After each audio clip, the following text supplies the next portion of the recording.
માંગરોળમાં એકતા foundation દ્વારા ઈદના પવિત્ર દિવસની ઉજવણીના ભાગરૂપે મેગા બ્લડ ડોનેશન કેમ્પનું આયોજન કરવામાં આવ્યું હતું, જેમાં 162 જેટલા રક્તદાતાઓએ રક્તદાન કર્યું હતું।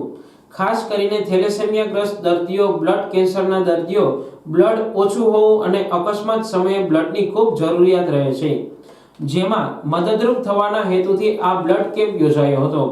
એકતા ફાઉન્ડેશન દ્વારા 5 સફળ કેમ્પનું આયોજન કરવામાં આવ્યું છે, જેમાં 1000 થી વધુ રક્તની બોટલો એકઠી કરવામાં આવી છે।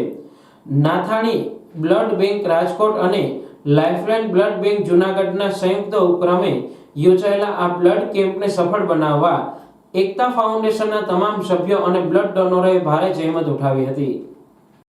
આજ રોજ માંગરોળ ખાતે અહીંયા ગાંચી સેવક સંઘનું બિલ્ડિંગ છે, ત્યાં એકતા ફાઉન્ડેશનના ઉપક્રમે એક મહા રક્તદાન કેમ્પનું આયોજન કરવામાં આવ્યું છે, જેમાં નાથાણી બ્લડ બેંક રાજકોટ અને અમારી લાઇફલાઇન બ્લડ બેંક જૂનાગઢના સંયુક્ત ઉપક્રમે આ કેમ્પનું આયોજન કરવામાં આવ્યું છે।